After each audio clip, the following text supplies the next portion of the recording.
Can you hear it? Welcome to Relay.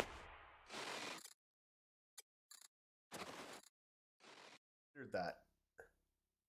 Then you'll at least Okay. get the story. Hello. Oh wait, Eric, can you talk for a second? Hello, my name is Eric, Okay, and I'm good. talking for a second. we I have both have winter audio. behind me. Look at the winter. It's a nice winter. Yeah. I have Yeah. my basement behind me because hey, Tip, welcome to being awake. Hey, Dan. Hey, You have a great Sargarath. basement. I've been down there before. You have. Uh, You got to come back at some point. yes, please. Hey, okay. Hey, Sargarath. Hey, Niskavian. Hey, Juru. And hey, boy named Doll. Hey, everyone. Hello, everybody. Thank you for joining us. Yes, boy named Doll. That is my computer. Did someone ask if that was your computer? I mean, it's pretty obviously a computer. Look, you think that, but like I've got it so that my work camera looks at this too, and like every single meeting, there's someone new that's like, "Wait, is that a computer on your wall?" And I'm like, "Yeah, Yes, it is. I did this entirely as a conversation thing. It's a great conversation piece, like at the beginning of a meeting where like people are still filtering in, and it's like, well, we could talk about the weather, but I hate that, so let's talk about computers instead. It's great. I get That's to right. find out who's a nerd. That's awesome. Yeah, no, do not be sorry, boy. Like I love talking about this. Oh, yeah, I wasn't. Please, I was not trying to throw shade. I just. I thought it was fairly obvious. I'm very sorry. I didn't mean. Some people have asked if it's like a sound system or like I could various see that. things. So, but yeah, it was an early pandemic. Like, Hey, I I should think show it's mine. 2020. It was an early pandemic project of can I do this? So I did it. Fantastic for airflow, honestly. Dust is not really a problem. I blow it out, once every 3 to 6 months. The only problem with it is, as you can see by this long tether of cords, like I'm stuck. Yeah. To right here. The cable management setup, was difficult. Cable management was difficult, and I am not taking that thing off the wall to move it. Nope. When that comes off the wall, it's going into a box and being done with it. Like That's it was a the pain. end. The GPU here is like, I know that it's on solidly enough, but I worry. Boy, do I worry sometimes. Anyway. It's not the easiest thing in the world to see, but especially since I lost a bunch of my RGB, but can you even see? Maybe you can see it a little bit. Ooh. Yeah. I can see some lights. Yeah. It's not that easy to see. Hey, there's there's my NVMe drive 960 Evo. Yeah, my PC yours is built into a desk. Yeah. I used the drawer of the desk to build a computer case, basically. Yeah, we here at Relay like PCs. We do. I'm currently trying to figure out what I'm going to do with my next build, probably next year. I want to learn to paint Warhammer minifigs and like build a PC that is a level or like a almost like a maybe like a sewer design, and like have water cooling I would pipes love that are like copper brushed, and like the fans on the GPU are like sewage ventilation fan, like, and make it look like that and paint everything. You could use actual copper plumbing pipes for that. Yeah, I could like I can not weld, but solder. I can do like copper plumbing, so I could do that and like have the Warhammer figurines in there. I don't know. Apparently, I know don't use copper. I won't use copper, but I'll like make things look. I don't know. I want to come up with something interesting. I like interesting builds. You've had a few good Ooh. ideas. Well, Tip, I think you're after waiting 12 years. I think you're doing it at a good time. Yeah, this is a pretty good time. Yeah, not the best, not the worst. Pretty good. Yeah. We went through a lot of worst times very recently, so the last year's been a lot better. Yeah. And that 2 Yeah. years where it was almost impossible to build a computer was rough. I got my 3080 like You were so just lucky. I was so lucky. Just before it got stupid. Yeah. Yeah. Anyway, hello and welcome to the Relay Station. This is a show where we talk about Star Citizen sometimes. Oh right, damn it! I forgot. Yeah. We were doing that show. Okay. Yeah, we're supposed to be here to talk about Star Citizen. Oh man. So You know, with the white background, man, does my beard ever look gray? I didn't have this much gray in my beard when we started doing this, David. I know. Well, You didn't have I any didn't gray either. when we started. I had none. None. Yeah. It's coming in. Anyway. We're gonna talk this week about interiors. Sorry. I've got to do a update to there. Ooh. We're gonna do a talk about interiors from ISC, but first I wanted to talk about the What the do you want to game talk about, plan. David? The game plan that that Jared went over Okay. during Star Citizen Live. Ooh, I so didn't get this. So Oh, please you tell me. it's like it's here. Wait, As I we gotta talked change about, this. As we talked about before the show started, to everybody out there, I am sorry if I'm a little bit out of touch. I am addicted to Critical Role right now. It is a problem. I think I might need to start going to some AA meetings or what would that be? CR meetings. Anyway, go ahead. I think this is actually a really important. Like we've known this. I've understood this for a while. Honestly, I get it, but this is basically Jared explaining how the development and patching of Star Citizen works.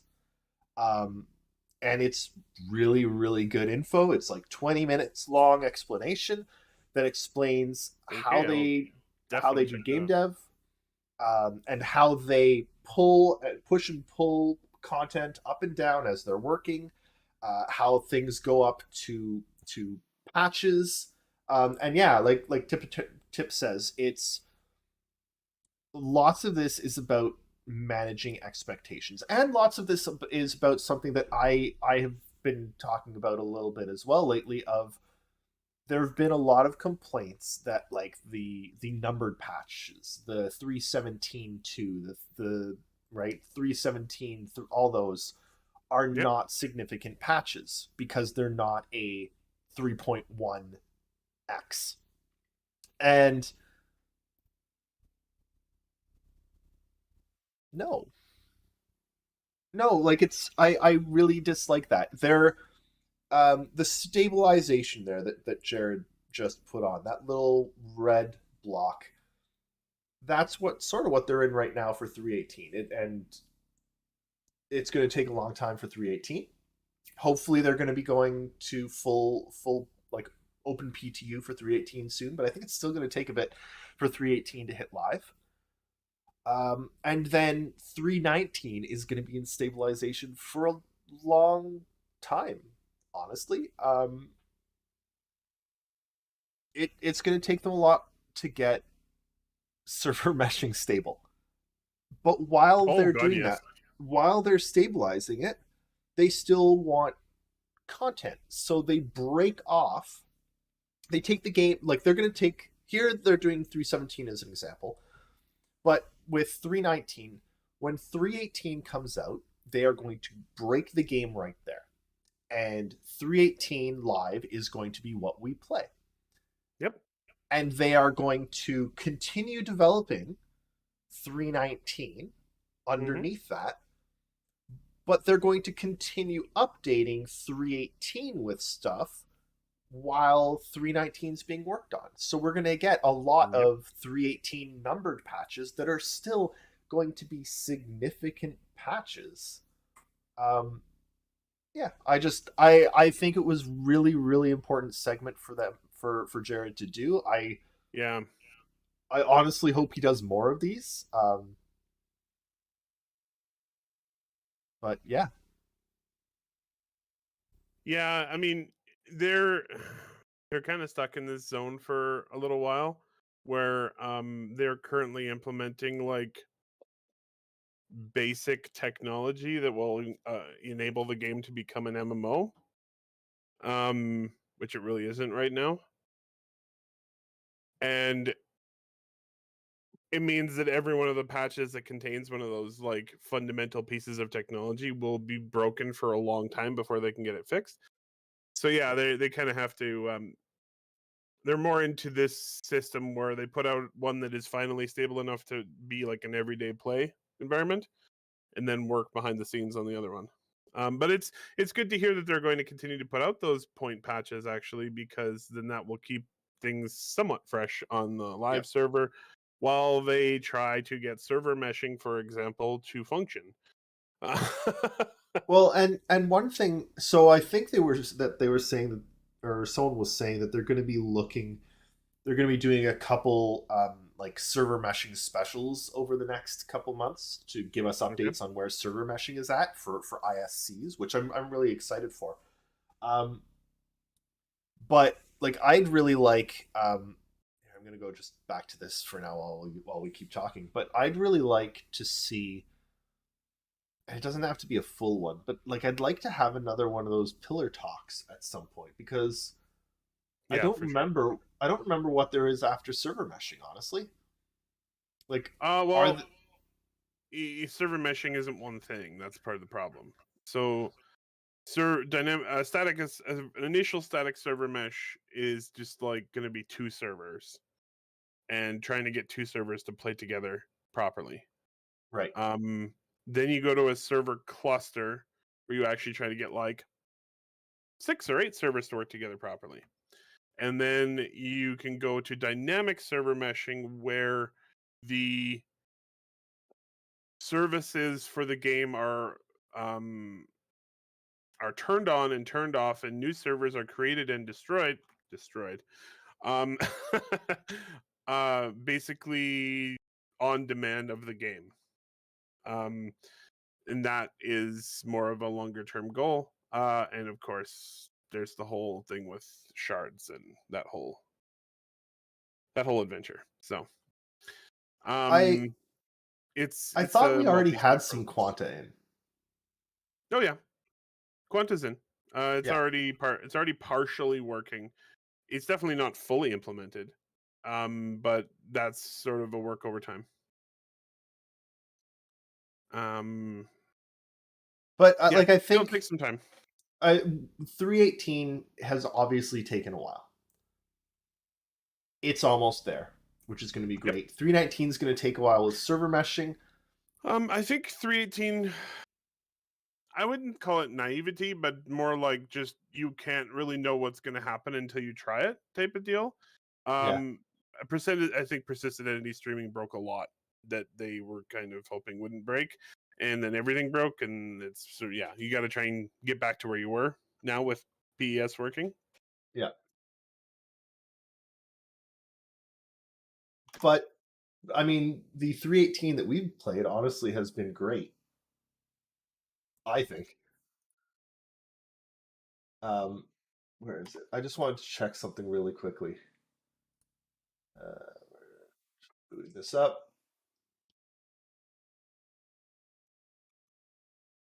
So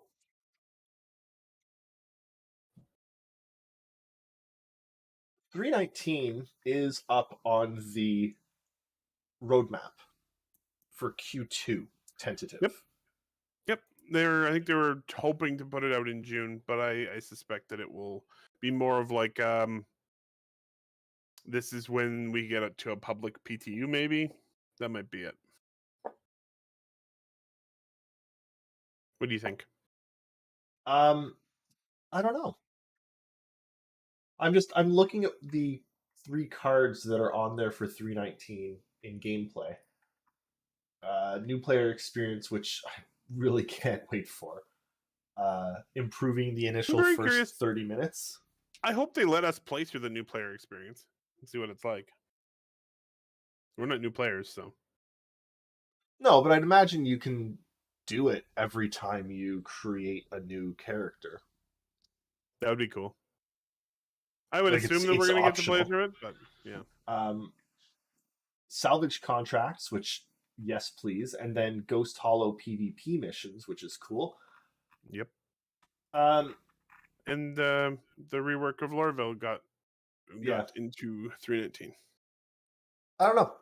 It's gonna be interesting to see what hits 318 and when we actually get it, and how long it stays in PTU. But I just wanted to say, like, I really do recommend everyone watch that segment from Jared, because it's genuinely really important information about how the game is made.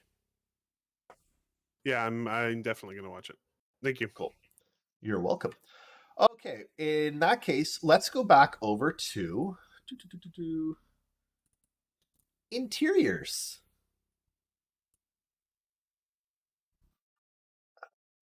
Bring this up. There we go. Oh yeah. Dan says, isn't right now it's basic commodity and background economics and combat assist beacons that Quanta handles? I think so. And that's some decent implementation already of Quanta, honestly, and the rest they'll be able to build on. I don't know how many more of the pillars have to be put in after server meshing makes it in. Well, what were the pillars? Are we looking that up? Yeah, I'm checking right now. Okay. We'll hold off on interiors for a moment.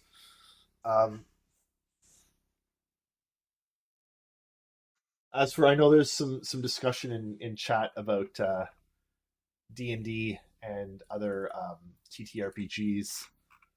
I don't have time for TTRPGs. It is very difficult for me to get into anything, which is really disappointing because I understand D&D. I know it. I don't have to relearn it. Someday you'll be back into it. It's gonna happen. Someday I will, but I'm going to be part of a 2-session STA Awesome. game this Friday and next Friday that I'm really looking forward to. I'm the captain. Awesome. I have to name my ship the USS Dorito. Maybe, I don't know. I haven't decided a name yet. I'm racking my brain.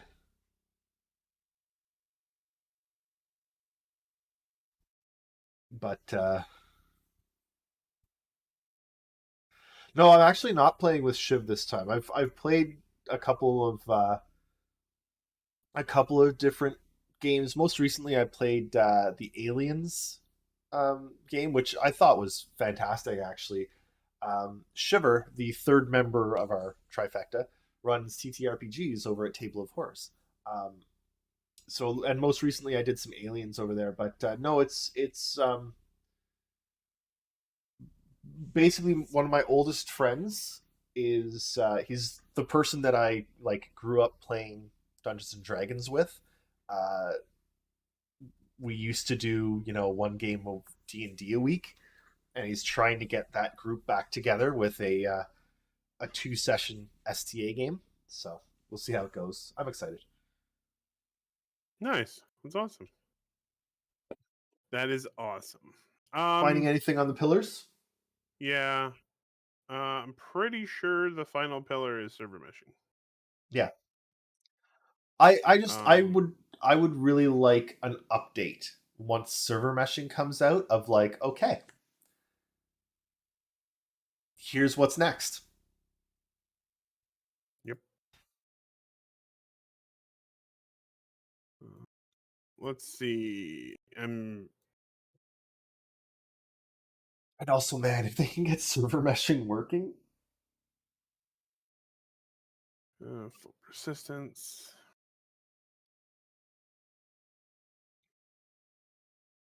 The problem is, the problem with server meshing is it's like they're started. It's not like it's going to be done this year.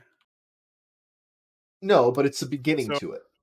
yeah, for sure. I think their final pillar will probably be dynamic server meshing, not static server meshing. Just yeah. I'm expecting dynamic server meshing to probably take them a couple years after they get the static one working. But even with the static they need one, to get some experience with, okay, we have this static server mesh. How do the servers interact with each other to get a really good understanding of how they make it dynamic? yeah. But even like, as I understand it, at least, even with static server meshing, like static server meshing will allow them to essentially make the game that they wanted to. It Yep. will cost them more to run all of the servers because they have to just have a ton of servers, but they can do it. Yeah. They can have one server per planetary area, right? Like they could do one server per landing zone if they wanted to. The goal with dynamic, it wouldn't run as well either. no, but it would certainly if for whatever reason dynamic server meshing eluded them and they could never make it, they could still finish Star Citizen and release it the way they wanted to. Yeah. You just have to have lots of servers. Yep. That sucks, but you know. And yeah, but Carbide, like the way I'm seeing it is, we were told that these were the pillars that had to be completed for Star Citizen to be ready to Released. launch. Yeah. Right? Oh, I'm not suggesting they should launch it when they are happy with server meshing. I think that there are other things to consider, but you can tell this is like on a technical basis where they need to be to start planning a release of Star Citizen, or at least work their way through a beta. I'm starting to wonder if they might just do the Warframe thing, but I hope they do. I think that the Warframe thing is the right way to go. Like once the pillars are done, move to beta, and then beta is just adding content for the next 10 years. Or 20. Or 20. Whatever, right? But like the refining of the game after server meshing isn't stopping the game, it's improving it. And yeah, for sure. Yeah. I think it's I'm starting to suspect as well that once server meshing works, I think it won't take them as long as we maybe well, I don't know. They keep pulling up things that they're like, I think there are more star systems in work or done than we know. There's a lot of star systems that don't have major landing zones. That is very true, and we've talked about this a lot. There are lots of star systems that they started with a hard one. Stanton is a very difficult one. It has all 4 of its major planets have large bases. They have large activity, and they also have a whole shit ton of moons in that system. Yep. There will be lots of systems that have only space stations or only minor outposts, don't have cities, that are only like mining operations. It's not all going to be like a Stanton, that's for sure. Even Pyro will be anything compared to, in terms of complexity, isn't anything compared to Stanton. It's content, right? It's gameplay loops too. Like Nyx exists, and it is the only major landing zone that exists in Nyx was already made. Yep. So, yeah. And then, like, I'm still like, I keep coming back to last week's episode of ISC where they were talking about how for that race track, they're like, oh well, we've got the planet, so we just pulled part of the planet. But they Like, said wait a that they've second, got you have the that planet? planet. That That's the planet's in Ellis this. system. Yeah, that's in a system that we've never even discussed, right? Yeah. Um, and I think it's interesting and telling that like they've built up the Montreal team to also do like location generation and planetary generation. Like They're building up. you're gonna see a lot more of that going on in the next couple of years. Yep. Especially, I think once the content creation part of Squadron is done, and they no longer have to create content for that game, and it's mostly fixing bugs and polishing. I think you're going to see a lot more pure, like making landing zones, making NPCs, making quests, making levels, on and on and on and on and on. And I really wonder if they won't, because they talked about this honestly 5 years ago, more. Yep. But I really wonder if they won't show us all that, and I hope that they don't, because they have talked about Oh yeah, for sure. just putting in a new system. Like once Pyro is in, and they've got two systems working, right? Mhm. And everything, and server meshing, and two systems, and everything's working. They could very well stealth drop new systems with Yep. jump points that we have to find. Yep. There are supposed to be a whole bunch of systems that are undiscovered by anyone. So Yep. those are a lot easier to create. They won't have any outposts in them. They won't have anything made by, unless you want to make some like secret like ruins or something on there to make them interesting. But like they won't have any functional bases or anything of any kind. And for So I think you most of can the make a time, system like that really fast once you're most of the time got they all the don't tools. even like most of the time they don't even need to create indigenous life forms, because as we know, most planetary systems in the universe do not have life. Like, Yeah, for sure. And there, I so mean, yeah, and there's a system. I think there's at least one system that has a black hole. yeah. Which should be interesting. Uh I Carbide, still want to know. I still want to know what they're gonna do about the system that has like 200-foot tall waves circling the whole planet every day. I want that one. I want that one so badly.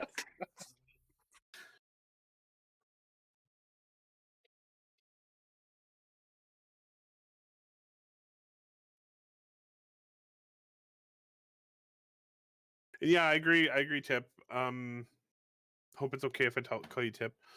Uh, but they definitely fleshed out Pyro a lot. I expect them to do more of that with other systems. But I do think that they have an opportunity, especially with the undiscovered systems, to make a system fairly quickly that a lot of people will be excited about.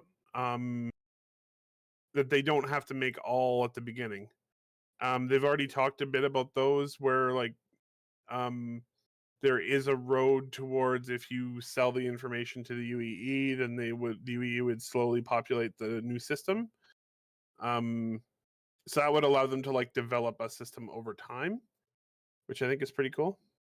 I don't know where it is, but somewhere in my house, I do have one model ship. I do have one of those original Constellation, like Oh, the old one, yeah. the old one. I've got one of those somewhere. But if there were a statue of me in game holding the Constellation, it would be me breaking it over my knee in half. He's very aggressive. I don't like that ship. I'm sorry. Anyway, Okay, let's talk about interiors. That's where I am. I know what I'm doing. I know where I am. Interiors. Carbide was thrilled with that comment. Interiors. This is really cool. They haven't done a lot of like reaching way in the future with content like they did with this episode. We've talked about this probably 6 or 7 times over the last decade, honestly. Um, 60 or 70, maybe. yeah, No, we've talked about it a lot. we've talked Yeah. about this many times. But that said, there's a couple things that I'm going to say again. One, I still remember, and I've never been able to find it again, but I still remember very distinctly a CryEngine demo that I saw years ago where they procedurally generated an entire city with apartment buildings, and every single apartment building had like elevators, and all of the apartments were like procedurally generated, and you can go into any building anywhere. And this was 15 years ago Mhm. with CryEngine, and keep in mind, Star Citizen is made on CryEngine. Technically. Technically. We're definitely getting to ship a Theseus territory here. It is 100% Ship Theseus, but like, I don't know if it's the same ship anymore, but at one point that ship At one was point, that was CryEngine. CryEngine 3, yeah, for sure. So they can absolutely do this. I'm excited for them to do this. Oh, I have no doubt that they can. I do I think that it will need to be heavily procedurally done, in order to yes, not murder the artists and and I the think they technical can. artists. And so I think they can do a lot of it with art assets that they already have. oh, for sure. Like for each of these like landing locations, okay, well, we're just going to build like one other art style for all of these apartments and generate them, right? Like they've got the procedural interior generation already. Mhm. It's going to be nice to have a lot more like space. I have my questions, but What are your on questions, David? well, I want to talk like go through all the videos and talk about it, and then Okay. I've got a couple of questions about it. But on the face, very exciting. Yeah, and I know that they just showed a lot of um like concept art, but it's still Oh yeah, exciting as stuff. I said, they're reaching way into the future here, and they talked very plainly about that. Yeah, This is blue sky ideation is the way that they described it. They are trying to yeah. come up with ideas that will excite the team and help them move forward with interiors. And I have to say something on that. Can we as a community stop getting pissed off when they show us stuff that's like far out and like this is just what they're thinking and where they're going? Can we stop being like, oh my god, I can't believe you don't have anything in game to show, you're just showing us concept art, this is horrible? I 'Cause like when that's they show us stuff that's further on, oh, I know, that's so do further in the I. future. But every Yeah, time no, we that's do it, BS. people get angry that it's so early, and then for 6 months they don't show us anything early again. Stop getting angry when they show us early stuff. Be like, yes, this looks great. Here's a couple of suggestions, questions, maybe a couple of suggestions how to fight instead of fleeing. Um, Oh, one of the things I really loved about this too, and they talked about it a couple times, was that they really and they talk about this a lot, and it's really cool to hear them chat about it. But they talk about advanced traversal a lot. They are trying to build into all of these places, everywhere in the game, ways to do missions. yes, They want everything to be a possible mission location. Like they're even talking about advanced traversal ways in social spaces to get into apartments, so you yeah. can like sneak into somebody's apartment. I want to Um, be able yeah, to fly my ship alongside like floor 20 and break into the window of an apartment and hop from my ship in and steal whatever. Like, amazing, seriously, why not? amazing. Um, I just had the vision of that. What was it? The okay, hang on. this black. Carbide and everyone in chat.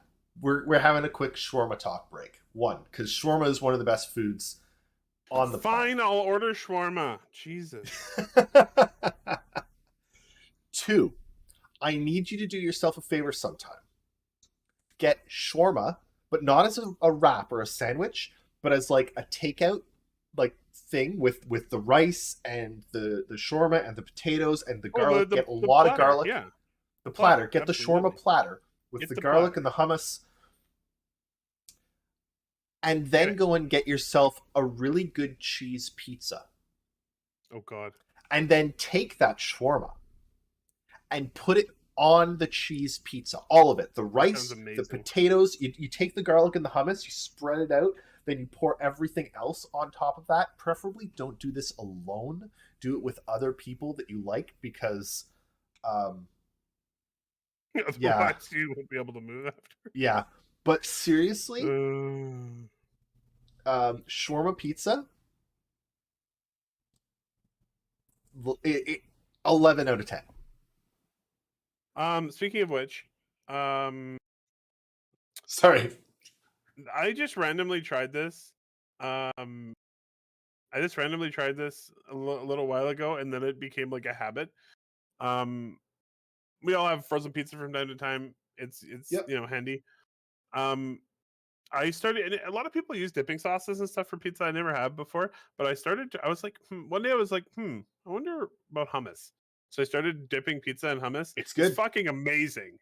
It's amazing. And it's funny because when you said that about shawarma, because shawarma has hummus with it, I'm like, wait a second, we're like connected here. We have a similar idea. Yep. Okay, so I want to talk about Oh, the. man. They talked about a bunch of stuff, but the landing portions. I really like what's on screen here right Oh, now, love which it. is the like this is a landing zone that connects a couple of little like businesses and things. Like right now, the only landing zone really, aside from a couple on buildings that are useless, is the spaceport. Yeah. But it would be I love the idea of being like, well, I don't need to go to the spaceport. I need to go to this location to pick up my cargo. I'm going to land there. Or I need to go to this little business area to, deal my drugs. I'm going to land right there. I think this is great. You know what? No, Well, I'm gonna break my questions out into questions for each section. okay, got it. Fair. So, my question for this part is a threefold. One, Oh, he's by got having these, threefold questions. yeah, the questions within questions. By doing this, by having these like landing spaces outside of the normal landing spot. One, you can land on these. Does your ship get stored there? And then is it stored for the planet, or is it only stored at that landing location? Then if you want to leave, do you have to leave from there, or can you leave from the spaceport? Does that then invalidate the spaceport because you'll never be landing there? You'll be landing at the mission-specific landing zones that you have?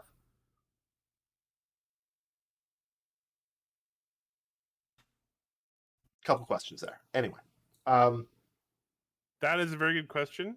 Now let's think about this. How would they want to do it? that's also not my only question. The My next guess- fold. Okay, let's my go over guess- that one first. Yeah, just quickly. If Yeah. I was to guess, I would think that if you leave your ship there, it stays there. But why would you leave your ship there?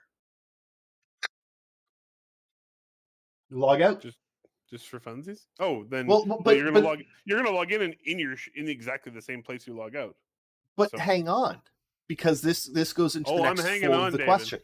You better be, because I remember literally less than 6 months ago, them talking about how they were getting rid of landing pads because landing pads caused a problem and they were moving to hangars for everything. And here they're talking about Yep. landing pads.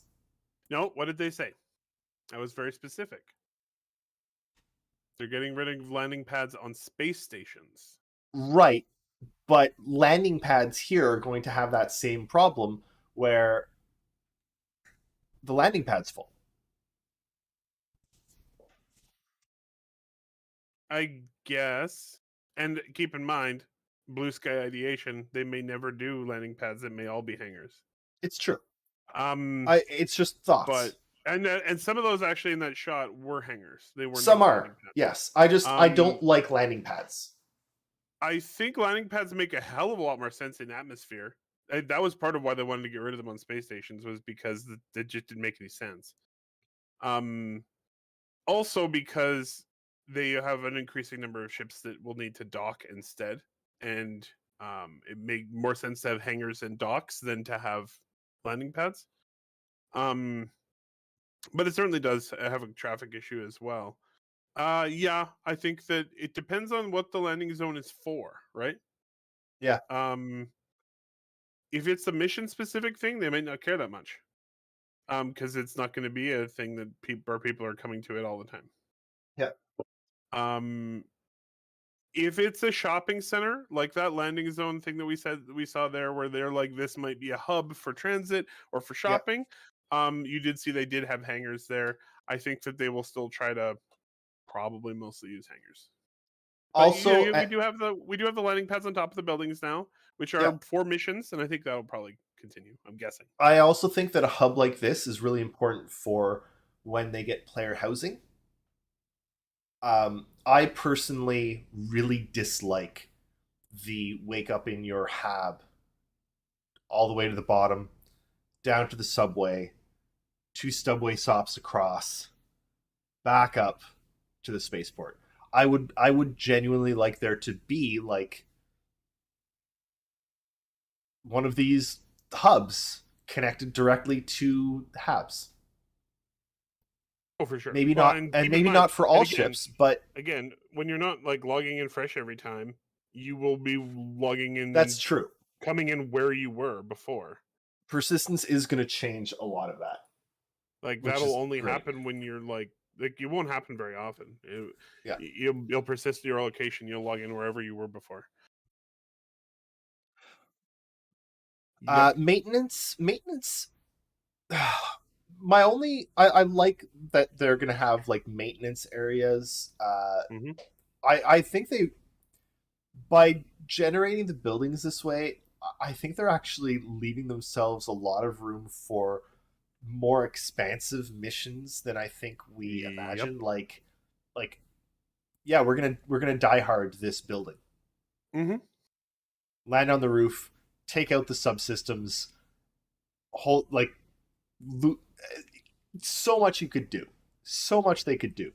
That's why they're concepting it this way. Is it they know that if you have access to mechanical and technical areas inside of a building, it gives the mission designers a hell of a lot to play with. Yep. In terms of what they want to do. My only complaint is maintenance should not be at the top of the building. The top of buildings is generally for executive suites because it's got a really nice view. Maintenance should be at the bottom.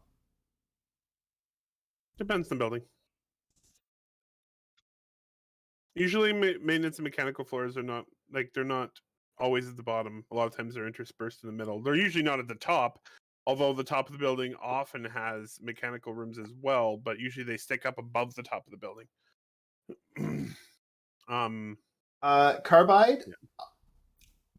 I haven't asked Jake recently, but I'm sure they'd come on at some point if we invited them on, which we might do soon. Yeah, yeah.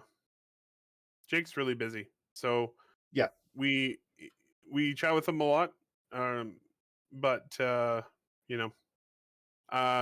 don't want to harass him all the time about coming on the show. So. But yes, at some point. Yes, I'd like it to be like at least a once a year sort of thing. Bring Jake back. That would be awesome. That would be awesome. Yeah. Anyway, maintenance looks good. I like it. Just I think it should be at the bottom or interspersed, like maintenance every 10 levels or something, right? Yeah.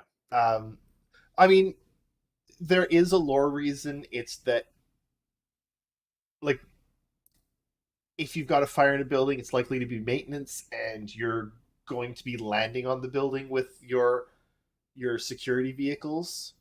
Probably, like, the easiest way to get there is to land on the top. So it makes sense that way, but I still think that maintenance belongs in the basement.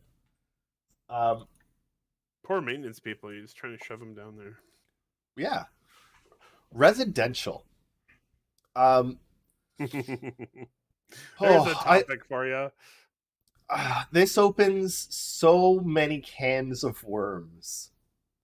Good cans of worms, like high quality worms. Oh yeah. I don't know if anyone else knows what Bulk Barn is, but Bulk Barn is I know what around Bulk here. Barn is. It's like It's the barn where you go for bulk. You go for bulk, right? And they've got like bulk flour and bulk chocolate and bulk candies and bulk everything. And we were at Bulk Barn the other day and we picked up like just some gummy worms.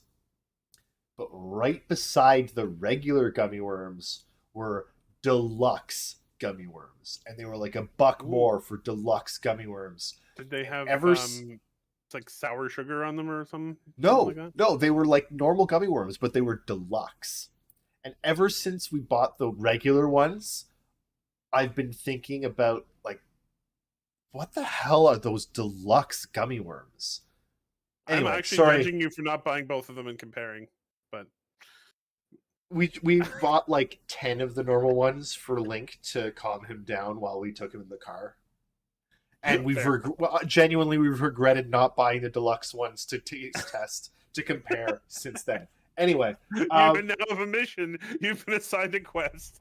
At some point, it's going to happen. Questions about these apartments. One,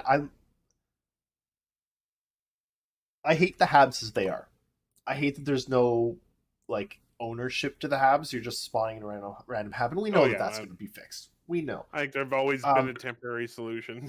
Yeah, they're spawn closets for real players. Yeah. The amount of real estate that they're going to be able to have with filling these buildings with apartments is huge. I really like that. I want to see I want an idea of how they're going to proportion them to players. Because it really has to be something that can't be gamed. Like, I know Final Fantasy XIV right now is having a housing problem because it's a lottery to get a house. How games mirror the real world. Yeah. It is, but that's not fun. Right? Like, you have to enter a lottery for a chance to maybe get a house in FF14. I mean, you have to enter a lottery to get a chance to afford a house in real life. But I would like an idea of how Star Citizen's going to make it so that all players can get houses. And they actually have Go ahead. Sorry, I didn't mean to interrupt you. No worries. I also want the I don't want you to be like, oh, everything within 5 kilometers of the spaceport is already taken. Yeah, you're way out there, and it's going to take you 15 minutes to even get to somewhere where you can, like. I don't want your apartment location to affect your gameplay, because that's going to make it worse for people the later they join into Star Citizen, and I don't think we should be. Like, I don't think that's a good way to do things. You don't make things more miserable for people that are late to the party. Yep. Here's my thought. Yep. If they do it properly, in the way that they can, because of the game that they have built, it won't matter. Like, they will have infinite housing and it won't be a problem. The reason for that is that they have extremely large play spaces. They have hundreds of locations, even in Stanton, where you could potentially have a house. They have the claim system where you can build your own base. They have the hangars, which should eventually be a thing, and we're supposed to have like modular pieces to them that can become a house that a lot of people will have. But really, I think if they do it properly, it shouldn't be an issue. Now, if you're like, I want the closest apartment to the spaceport, I mean, I guess there might be some competition, and only in Microtech, and I won't go anywhere else. Then I guess maybe that might be a competitive thing. But it's not like you can't get a house. It's that you can't get that house, maybe. Hang on. Elwook just showed up. We're gonna have to restart. Ah, damn it, Elwook. It's oh geez, we're like 50 minutes in. All right, let's start it all over again. Hit the Start it reset over. button, David. Do you remember what we said at the beginning of the show? No, Damn it. I don't. I don't. Okay, well, maybe we'll just have to continue on from here. Hey, Elwook. What do you think about what I said? You think I'm out to lunch, or No, Do you I think agree. I just it makes sense? and I think with what they're talking about, these like landing hubs, they can make it equitable by like, here's a series of 10 apartment buildings, and yeah, they're further out, but they've got this landing location that connects them that you can connect to easily. Like, I think they can solve the problem. I just want to make sure that they solve that problem. It's all solvable. Yeah, They just it's going to be a bit really different too when it's not like right now we're very focused, right? A lot of people spawn in Microtech because New Babbage is a really interesting place and Microtech's an interesting planet. No. It's because all of the other landing locations suck for getting off planet. Well, one does. The other Area ones are 18 fine. is a horrible mess to navigate. What about Lorville? I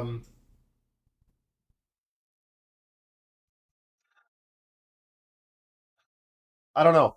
I don't know why people don't spawn at Lorville more, but it's poopy. And I mean, Orison sucks. I actually shouldn't even talk about Area 18. I haven't been to Area 18 in ages. I should probably do that. I spawned there recently and could not find my way to the spaceport. I could not figure out how to get there. They need better signage. But yeah, like as more systems are put in and you have like multiple, especially once another largely populated system is put in, you're gonna spread out the players a lot, and there won't be these spots. There won't be as much pressure on like New Babbage. You know what I mean? People will want to be elsewhere. Dan actually raises an interesting point. And I know like we'll be able to get apartments and stuff, but I think like with your game package, you get like an Aurora as your starter ship. Does the basic package come with a hangar? No, I don't know if it does anymore. It used to. Give me 1 second. I'm on the site. Let me look that up. Okay. Aurora MR starter package, $45. It has a self-land hangar. Oh, then you're good. All players have So- player housing. So I don't actually think that that you don't need a cheap capsule hab close to Starport because you'll have a self-land hangar. And as long as you've got a hangar, that hangar should have living space in it. I would really Even like if- for them to touch on them at some point because we Yes. haven't talked about hangars in freaking years. Yeah. But I if wonder how you they're still including it in the package, I'm sure they're still going to do it. Yeah. I like. I mean, Yeah, I like, still, I've got I still expect June- to get my freaking asteroid hangar, man. June 27th, 2013, free hangar fees on starting planet. I've got that. But like, I've got questions about how they're going to proportion hangars and like at this point. I mean, I don't even have that many, but I've got a lot of hangars. Yeah, I do. Do I I do get to too. pick like which hangar is on which planets? How are you going to select all that? There's That was the questions. idea originally. Yeah. I know, but remember, originally, and this is actually something I wanted to. I'm gonna switch back to this just because we're repeating that same thing over and over. This is something I wanted to mention in regards to all of this. Anyway, um, originally the idea for the game was that landing locations would be like static point and click locations like Freelancer. I think you're Maybe, going to be able to. No, not point and click. They were going to be able to walk around them, but there but were like you couldn't leave the city. I I don't think. even I think way back they weren't even sure if you could walk around it.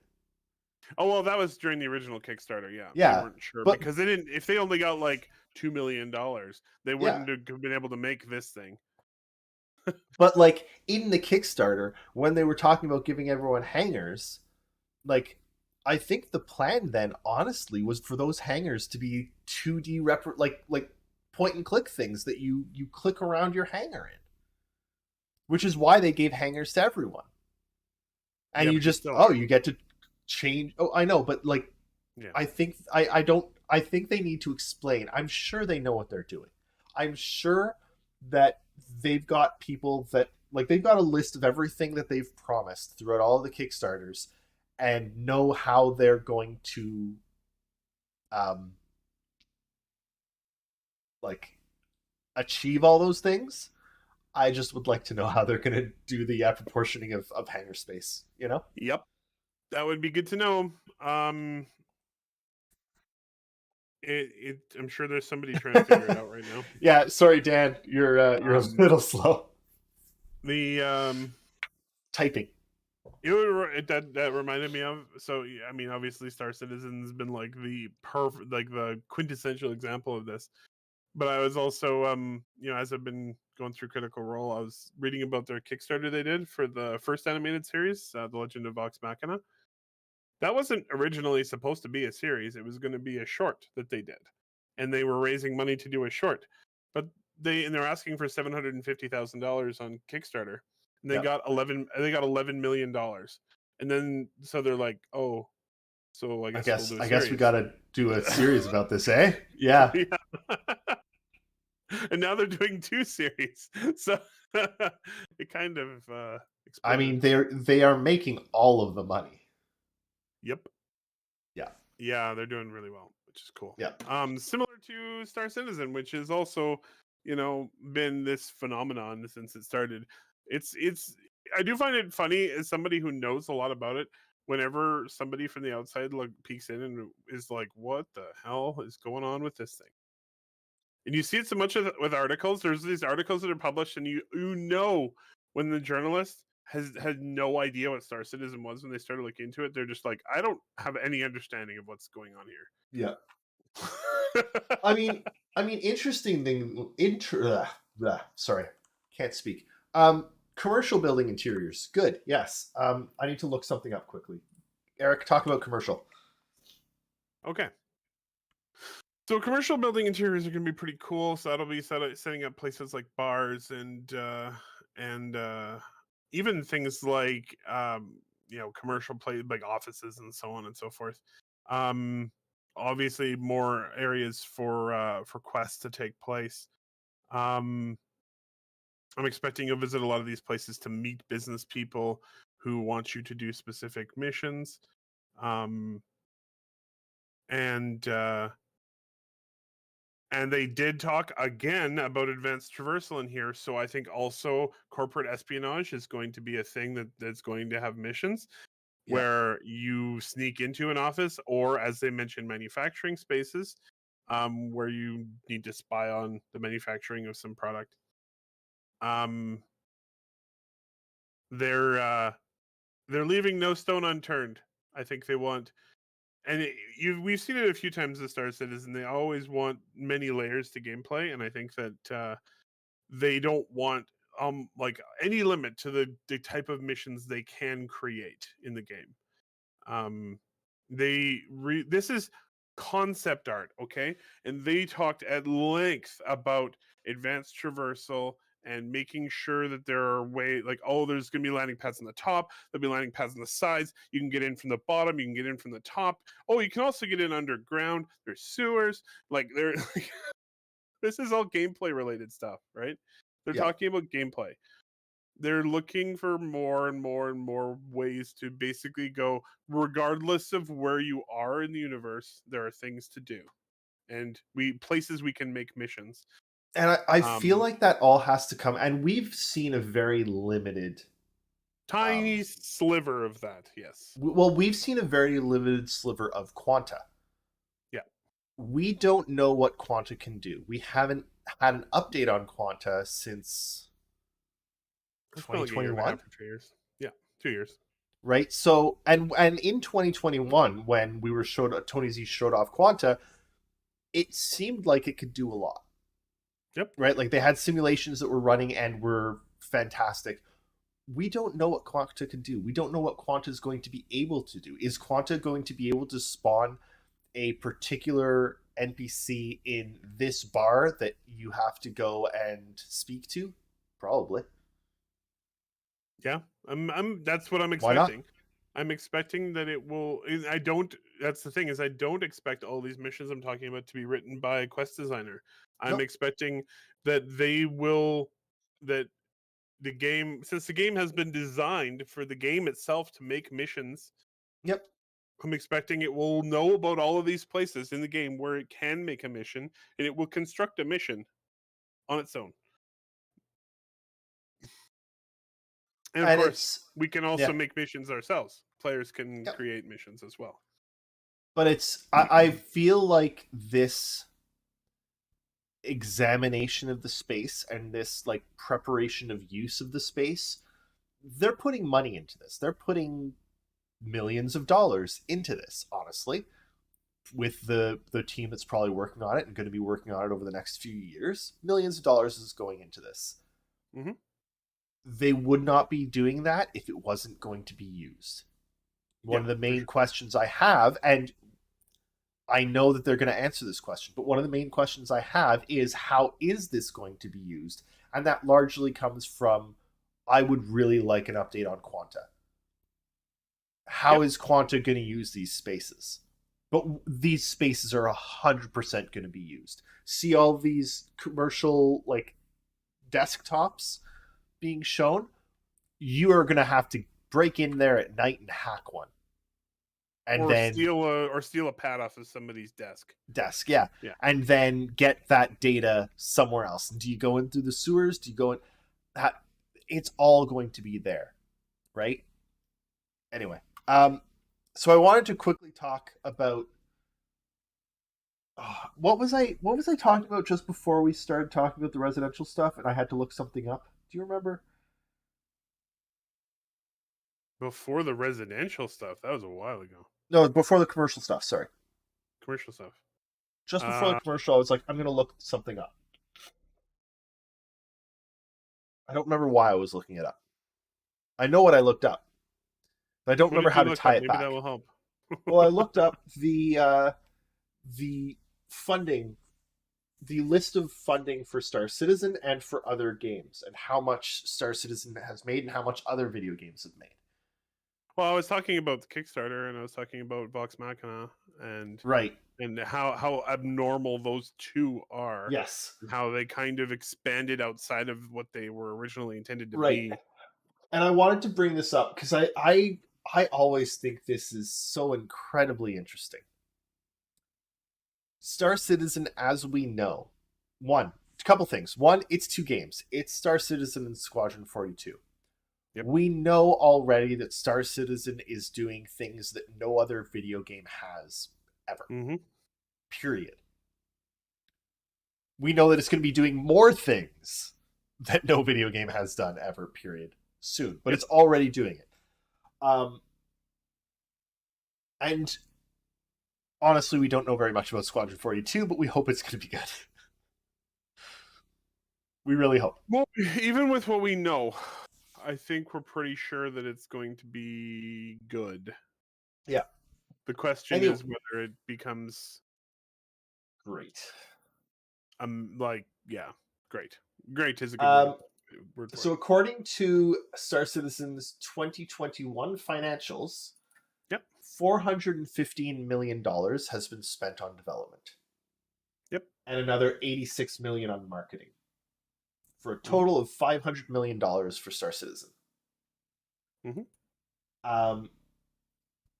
Landing it firmly in the most expensive video game ever developed. Yes, it is. As Yep. far as we know, but we don't know very far. Most companies don't release figures. No, but for what we know, Cyberpunk, which is second, spent 174 million on development and another 142 million on advertising. Yeah, usually advertising is as much or more than development. Call of Duty Modern Warfare 2, which is third on this list, spent $50 million on development and 200 million on the advertising. Yeah, most of Modern Warfare, like most of Call of Duty games, are already done before they even start development because they But just it's all pull advertising. they just pull things from the old games. It's really interesting to see what I bet you CIG sports games have a tiny development budget because they pull Yeah. so much from the previous game. But the same thing is true. Outlook is of what Modern true. Warfare. Anyway, I always find it really interesting, like how much, hey citizen, how much most games spend on marketing. Like even Cyberpunk spent half their budget was development, half their budget was marketing. Star Citizen, 4 times the budget has gone into development than has gone into marketing, and I think that's really important. I was also really impressed that they took a minority investment to try and figure out a way to raise money for Squadron 42 marketing. Because they didn't want to use the money that was given to them by backers. Yep. And I mean, I think they're good. I don't know what they're going to do. They may have to make another minority investment. I don't know if $56 million is going to be enough for marketing. 86. They've spent 86. Oh, an extra 56. Yeah. 56 is what they raised from the minority investment. Right. But yeah, and that's as far as we're aware that money has been set aside for the marketing of Squadron, but they might 56 million would give them almost the same marketing as Dead Space 2 from 2011. Yeah. They'll need more. Yeah. But the thing is, though, with that, they haven't done this very often before. This has been a huge advantage for CIG. But they do have the option here to just take debt. Yep. And go, well, we're probably going to sell tons of copies of this game. We will, for a year or two, go into debt to make sure that we have enough marketing power behind Squadron. You know, I'm really, really hoping. I no information, but I don't know. I'm really hoping that. How do I put this? I really want to see the Star Citizen marketing machine spin up. Yep. Like I'm really hoping that like this year at CitizenCon, it starts in preparation for something next year. Like I want to see.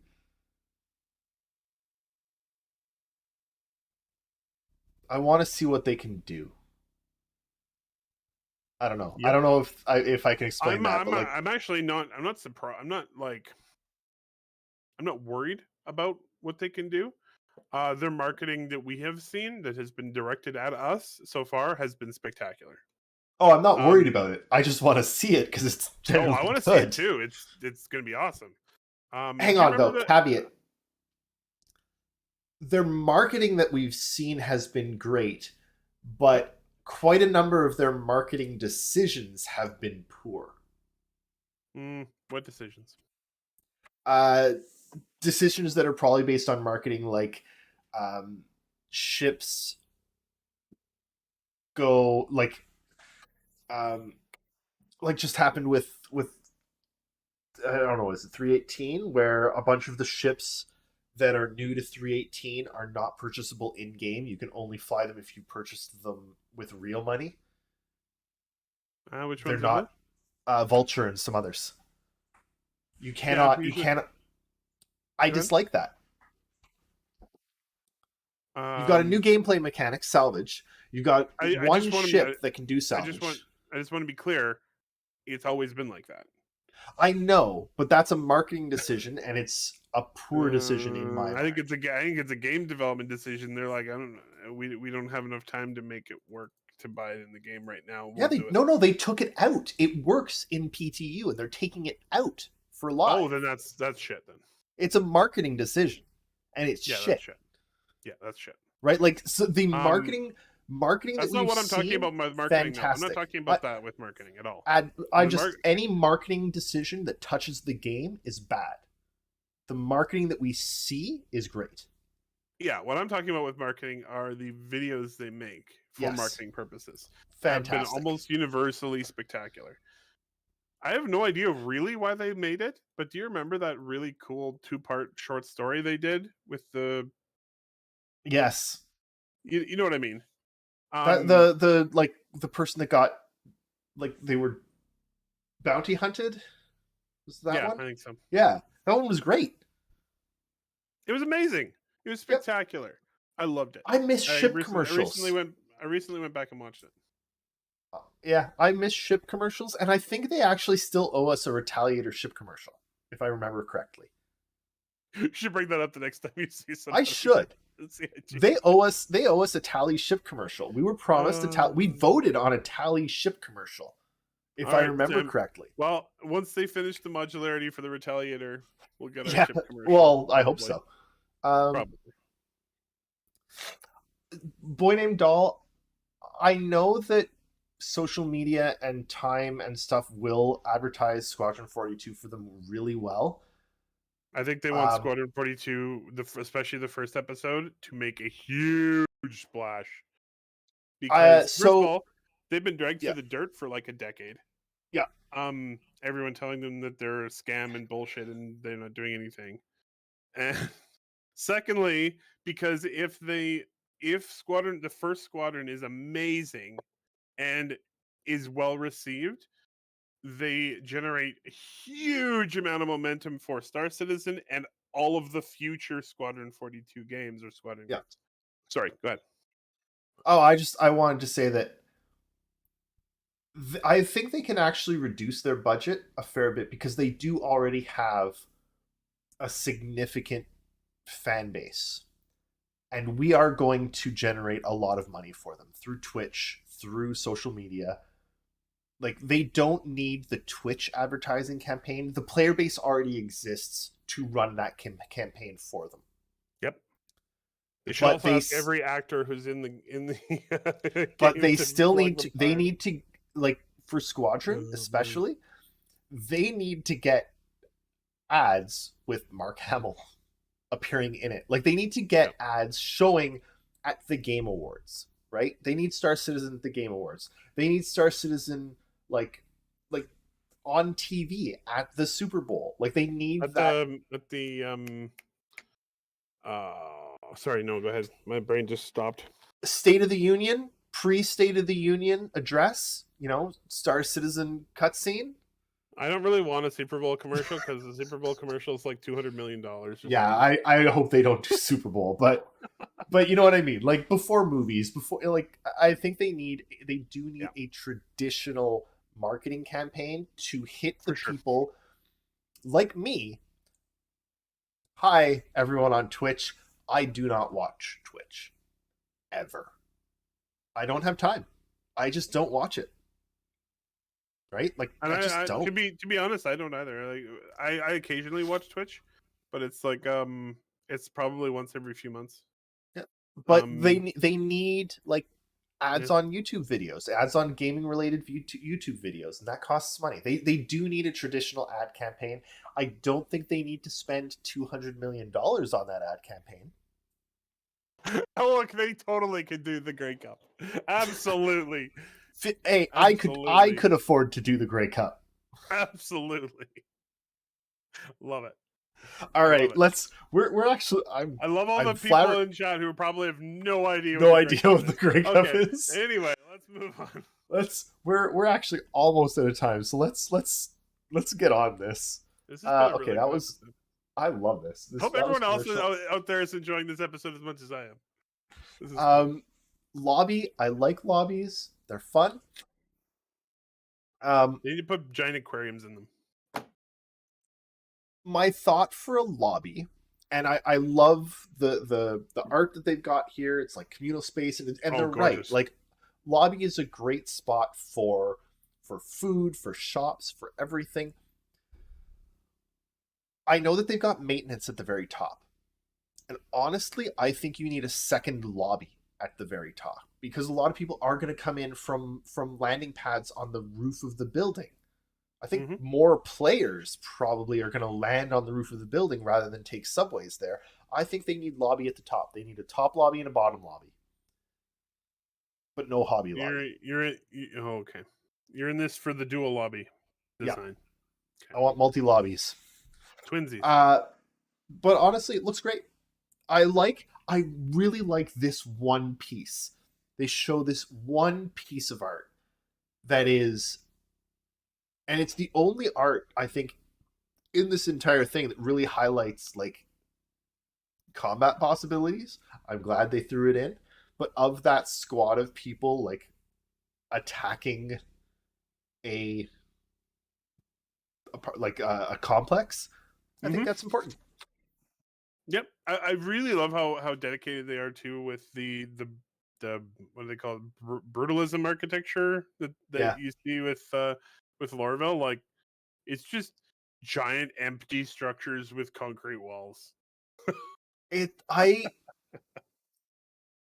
something that's really exciting, and we've seen it in action with ships, right? As they've developed the ship libraries, it's taken them a lot less time to develop new ships. And like new Anvil ships are fairly easy to do because the Anvil library, the Anvil shape and design library is there. It's established. And we see it take a lot longer when they're like trying to redo the library for something like Misk or create a library for some of the alien ships. Like the Banu. Yeah. But it's been really interesting, and I think it's going to be really interesting, honestly, over the next year as they build out more library components for buildings like this. Because someone was mentioning up above. I don't know if it was Tip or who it was. Honestly, I apologize to whomever was mentioning it, but they did show off years ago. I don't remember time. Like procedurally generating the space stations and how they can procedurally generate dozens and dozens of space stations in the click of a button, and then they just review them by hand. But that was with a limited number of set pieces and just for space stations. As they further build out all of these art styles, they'll be able to generate, like, I think they'll eventually be able to generate quite a number of unique buildings very easily. Yep. And we've seen over and over how much just set dressing something differently, even if it's exactly the same structure, it can completely change how you feel about it, what is going on inside, and even though the structure is the same, you don't react the same to it as a player. Yeah, and they can have the set dressing depending on the mission you're doing. Like if you're storming the Nine Tails have occupied an office building and you have to storm it. Well, it's not going to be lit normally. It's not going to be functioning normally. There might be, and they just have to set dress that differently, and they can do that so easily. And what's even more exciting is, and they haven't talked about this in a while, but they used to talk about how landing zones would like the set dressings would depend on like the economy Yep. of that landing zone. They would improve and deteriorate based on the economy. So let's say you've got a Lorville style architecture, which isn't going to be unique to Lorville, right? They're going to be using these architecture sets everywhere in the verse because that makes sense. You see houses that look the same all over the world. It's we create something that works and then we just copy paste. Yep. But you'll be able to find like a Lorville like area that's run down and the set dressing's all right, but it's going to be the same like click to build because they've already got all of that. Like it's I find it really interesting actually. And I think Star Citizen is being developed at the perfect time. But like you look at what AI is able to do now with like all of the art AIs and like Chat GPT and stuff, and I don't know. I think that Star Citizen is being developed at a very good time when computing is able to do a lot of this random generation with human input to make sure it looks good, but a lot of random generation that's going to make all of the content that we need. Mm-hmm. And I mean, it's with Star Citizen, it's going to keep continuing over a long period of time, so it'll just get better and better. I'm looking forward to the eventual Star Citizen Chat GPT integration, where all of the NPCs you meet in verse, you can talk to them, and they will Chat GPT talk back to you. Oh wow, that'll get really creepy. It would be so creepy. So creepy. But hang on though, like all things considered, think about the advancements that we've seen in the last 3 years in AI. Mm-hmm. If Star Citizen is going to be a 10 to 20 year game, I'm saying it right here and now, that is not out of the realm of possibility. I know it's not out of the realm of possibility. The I even look at that something that immediately reminded me of. There was a time. Yeah, I'm sort of dating myself here, but there was a time when there were movies and probably some games that failed because they tried to make photorealistic CGI, and it just hit the uncanny valley really hard, and people just didn't like it because it was it. I think the same thing is going to happen with AI chatbots, for example, where people right now still have a bit of uncanny valley problem with them. And I think that as the technology gets better, people will just get over that, and it'll be way better. I do think. I mean, don't want to get deep into talking about chatbots, but ChatGPT very, very confidently lies to people. Yes, and it's I a problem. think that they got to be careful with that because it was okay in the because currently it's basically constrained to a test environment, but once it's not, it shouldn't lie to people. Confidently. If it doesn't know something, it shouldn't make shit up. On that subject, and I actually saw this just a couple days ago, and I thought it was really interesting. Google lost $100 billion of their valuation or something because the first ad for their AI chatbot had a very obviously wrong fact stated in it. What was it? I'm very curious. I didn't hear about this. It was something like the first Bard error. Where is it? It gave they lost $100 billion in market value Wednesday after their new chatbot Bard said what new discoveries from where is it? The question was, what new discoveries from the James Webb Space Telescope can I tell my 9-year-old about?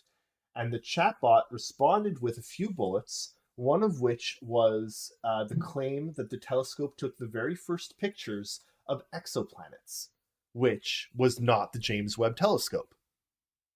That is not what the James Webb, like the James Webb Telescope is not the first telescope to take pictures of, like, it's a very No. obvious big Yeah. mistake. Yep. And this was like Google's first ad for this chatbot, and they lost $100 billion, which fucking down with capitalism. Well, love it. yeah, and just Anyway, the AI shouldn't be trained in a way that it confidently makes mistakes. Yeah. Confidently making mistakes is a big problem because people will grow to trust that it is right. Yeah. And if it's not right, then we delve further into our post-truth world, as they say. but I Um, think so- AI could be used interestingly by something like a video game Oh God, yes. in a way that would, like, It'd be go ahead.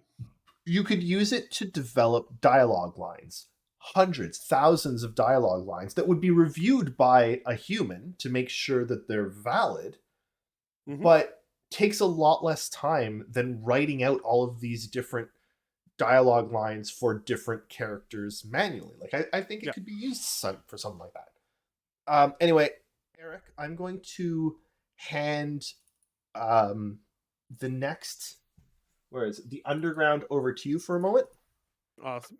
Thank you. and I will be right back. 2 minutes.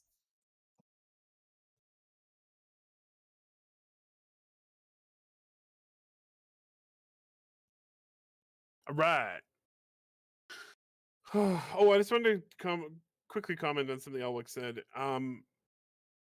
Their concept art is amazing. I've been enjoying Star Citizen concept art since I started. There's a lot of pieces that I absolutely adore. That made me really invested in the world.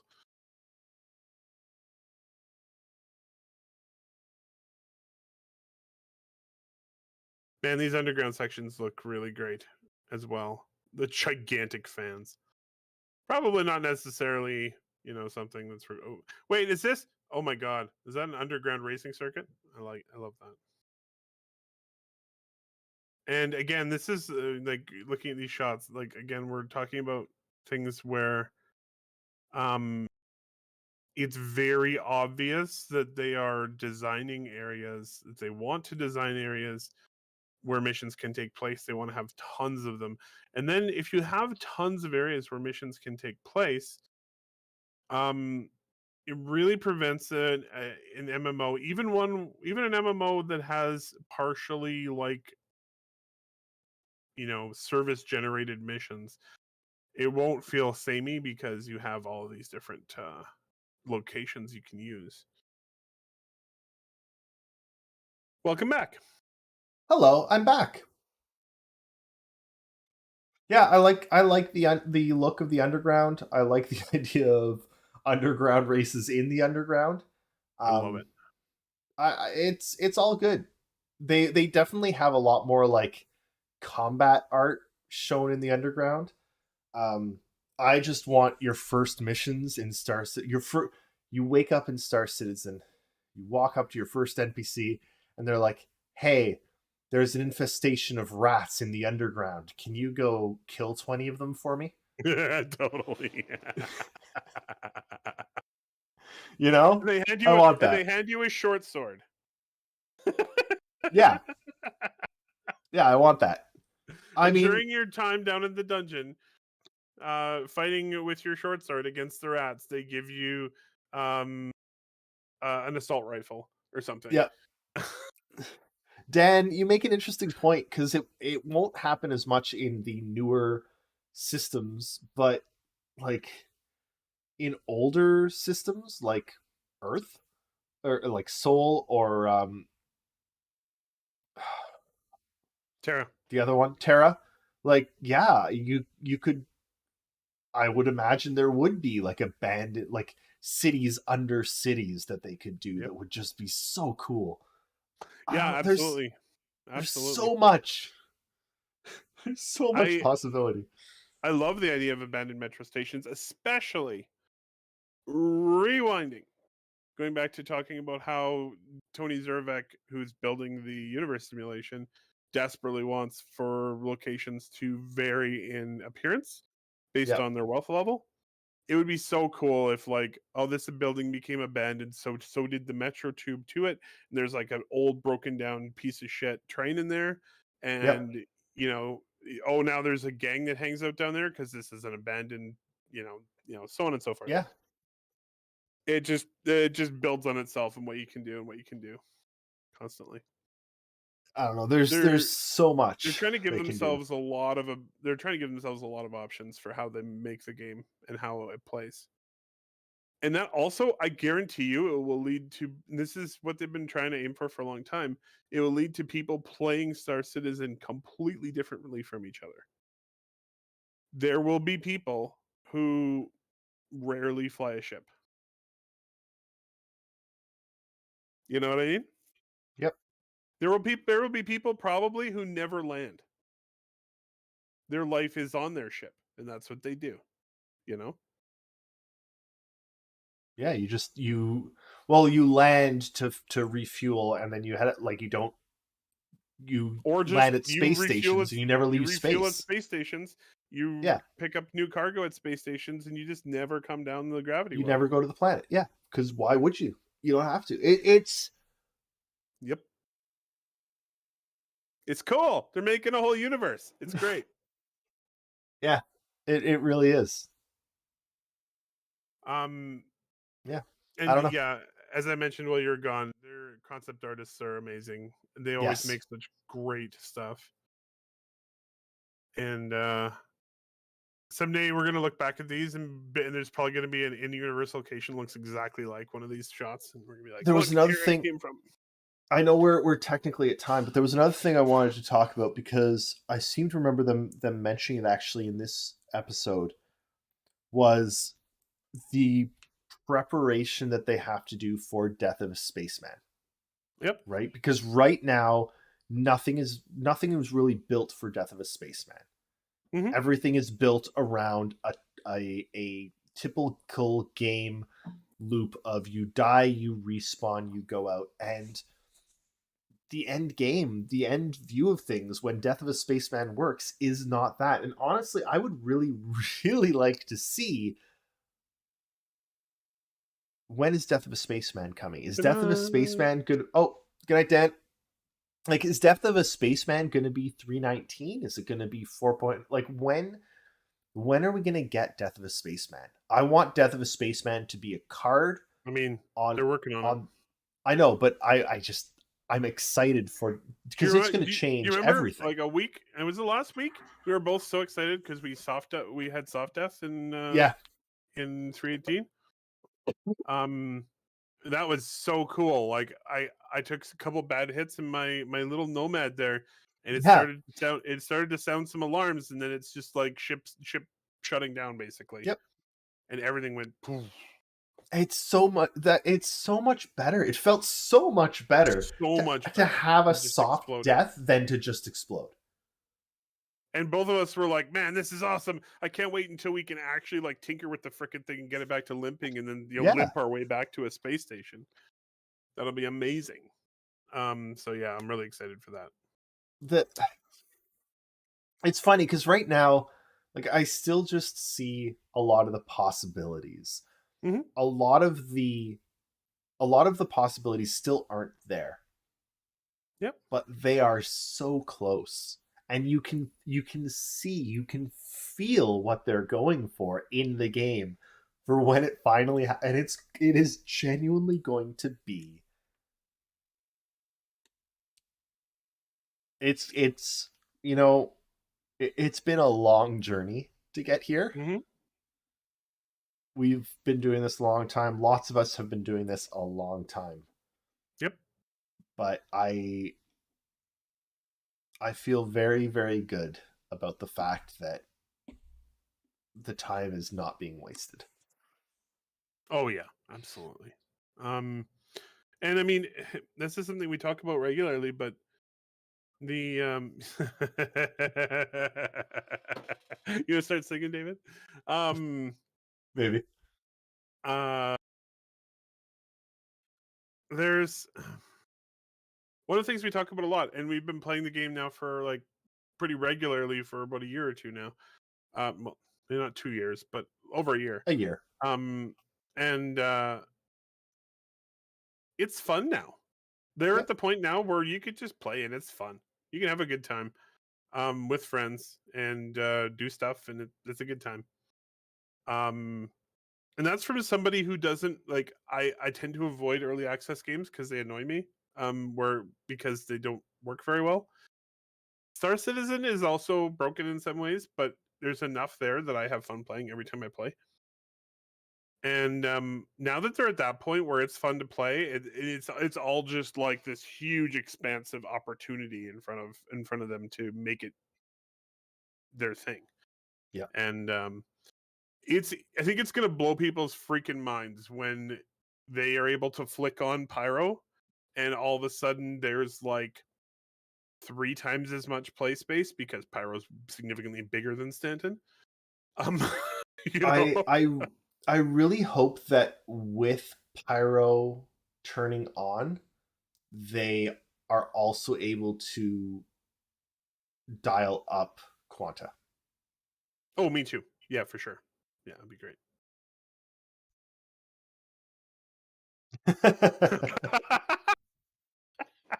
But I think we've had our own multiple identities. It's a rumor, but you know. I'm always me. Yeah, right. Actually, today you're Shiver. I didn't even notice until just now, but you're Shiver right now. I mean, so, I'm always Shiver. yeah. Look, Anyway. if anything's consistent, it's been my lack of. Nah. Oh man. But no, like I agree. The game is so. I have my IRL friends group. We play every Thursday night. 5 of us get together and play Total War Warhammer 3, Immortal Empires, because quite honestly, that is one of the best video games ever made. It is, in my opinion, the best strategy game ever made. Mm-hmm. I highly recommend it. It's excellent. Well, and you've only played 3. You haven't played Immortal Empires, which is no. I really, you know what? As much as it's a good game, I really think they did a disservice to people with that. Yes, they did. The barrier to entry is insane. It's massive. It is. Like having to own the first 2 games to unlock that is like what? There's been a like a community poll for a while that the community has been yelling at Creative Assembly that they should make Immortal Empires accessible to everyone. And you just, okay, so if you only have Warhammer 3, you only get the Warhammer 3 races, but you can still play Immortal Empires. Yeah. Which is the way it should be. It's the way it should be, especially when it first came out, because there were no sales on the first 2 games. So it was just $240 Canadian to get into it. Which is like, anyway, nope. We play Immortal Empires every week. Love it. Mm-hmm. And we've been playing. This is my friends group that I've been playing video games with for decades. We started with Diablo 2. Amazing. I've been playing with these friends since Diablo 2. Mm-hmm. Nonstop, right? We all bought into Star Citizen at the same time, on the same day, because I saw it and was like, "Hey guys," because we played Freelancer together. We all played Freelancer together on like multiplayer Freelancer servers. Yep. And I got them all. All of them have lost interest in Star Citizen. They have not kept up with the 10-year. Well, I do not blame them one bit. It's still not at the point where I'm like, hey guys, let's hop in. It's time. I'm forcing you in to Star Citizen. We're gonna play. No, it's the point now where me and you can have fun every week playing. there are people I see new people all the time that go in and they're blown away with how good it is. I Yep. also see new people all the time who go in and they're frustrated with how it's broken. It is broken. It's not It's ready. broken. It's It's still not ready. alpha. Yep. They are not. To be fair, I got to give huge credit to CIG because they are clear. They are clear that the game is not ready Yep. when you get going. But I think still some people still think it should be. And same with your friends. I'm sure there's some of them who'll pick it up and be like, "Well, it's still broken, so who cares?" Yep. And that's why I still will not recommend it to them, no matter how much fun I have, because I know that the fun I'm having Mhm. is despite the growing pains. It's despite the bugs. There are a lot of problems still, but sitting here Basically, and every time we playing, play Star Citizen, it's like half of it's like, "Holy crap, this game is awesome! Look, this thing is so cool! Oh my god, look at this game!" And the rest of it is, well, I would say 25% of it is things shit, going exactly fun. how you'd expect, and then 25% of it is like, "Oh my god, look how broken this still is! Yep. Why can't we get into the ship?" But I'm really excited. I'm really hopeful. Um, Honestly, I'm really hopeful that later this year, I'll be able to bring him in. Yeah, Elwook, that annoys me. I really want them to unify the player folder so that your controls are the same regardless of if you're playing live with a PTU. I hate that you have to copy you have to change all of your stuff when you're playing PTU. It's garbage. Mhm. It's a problem. But whatever, it's going to go live soon. It's going to go live eventually. Anyway, I love it. Having more fun with Star Citizen than I ever had, but it's not ready. No. But it No, will it be. is not. Anyway, sorry, that was a little aside that I wanted to get because I can't wait for Death of a Spaceman, and Mhm. yeah, we're going to stop here. But thank you all so much for coming and Yeah, thanks hanging out everybody. and listening to us rant. Um, And can I take just a moment yeah, there? do it. Um, just because it's good, it's something that's coming and people should pay attention. Um, this past week, SpaceX static fired the booster 7 for Starship. Um, with 31 engines, it was supposed to be the full 33, but one they had to shut down right before ignition. One shut itself down, so they only got 31 out of 33. But from everything I've heard, that was fine, and everything went really well. So they are getting geared up now for the first launch of Starship. Now, I don't talk about space all the time on here. Obviously, everyone knows I'm interested in it. We have a channel on our Discord about it. But honestly and truthfully, if Starship works, it will change the way space travel is for humans. Period. Yeah. I know it sounds really extreme, but right now it's very hard for us to reliably and affordably get large amounts of stuff into space. Really hard. Starship is designed to launch 100 to 150 tons reusably to low Earth orbit with almost no wasted spacecraft bits. If Starship That is works, it makes everything huge. else that everyone is doing useless. It makes the SLS a joke. Yeah. Wow. It More makes of a sense. joke. It just changes everything, like Yep. completely and utterly.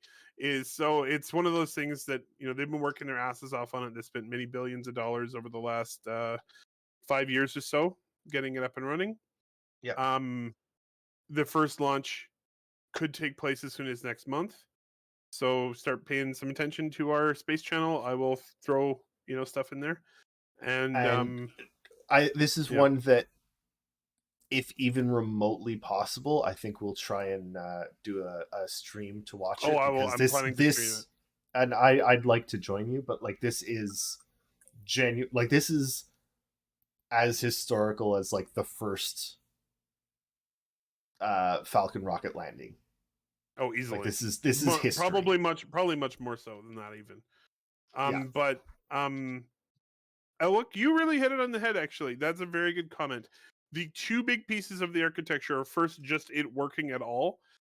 If it works at all, it will still change things. But the thing that will fundamentally change everything is if orbital refueling works. Because the whole idea is you get it up there, you refuel the whole vehicle, and then it can go anywhere in the solar system really easily. Oh, the relay space is in our Discord. So come join. Discord link is below in Twitch. And so, but you were totally right. Like orbital refueling is like basically if they can do that, then they're golden. They have a couple contracts with NASA. They're non-paying contracts. Basically, they agreed to have their scientists talk to each other. And they have a couple contracts with NASA to basically study it working. To give you an idea, to maybe ease your mind a little bit as to exactly how much this needs to work. NASA's plans to land on the moon again will not work without orbital refueling. So there's a big, like, massive people and scientists and engineers behind getting it working. So I think it will eventually. It might happen really fast. If we can do it in Star Citizen, we can do it in real life.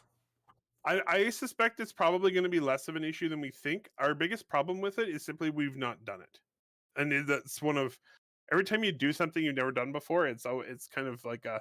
But honestly, honestly, I don't think it's that big a problem because we've been docking stuff to the ISS for docking's not a problem.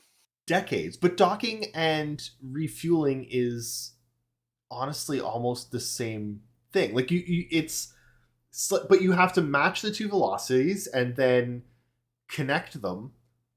But we do that. We match two velocities all the time. We match a spaceship's velocity to the ISS all the time. I think the concern isn't that. The concern is moving large volumes of cryogenic fluids in space in zero gravity. We're talking about, and we're not talking about like large volumes as like the amount you have in your car. We're talking about thousands of tons. Yes, it's enormous amounts of liquid that you have to move. They'll figure it out. They'll figure it out.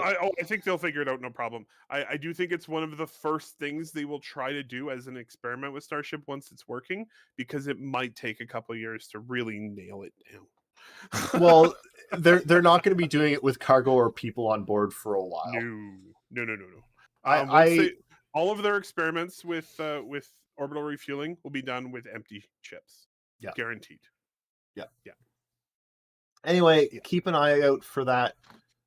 We will 100% try and stream it no matter when it is, because it's something we should all watch. If for some stupid reason they do it at 2:00 in the morning or 3 in the morning, I'll be here doing it. I'll still do it. This is one that I'll still do. Which they did with Artemis. Come on, guys. I did that one too. Yeah. Anyway, thank you all again so much for hanging out and watching. Thanks, everybody. Keep an eye on the Discord. We sometimes do Tuesdays, but regardless of that, join us next Saturday. I think Shiver will be back, so we won't have to listen to us quite as much. But yeah, Shiver's way more fun than either of us. So. Yeah. I just ask stupid questions, and then you explain it. Have a great weekend, everybody. Bye all. Love you, and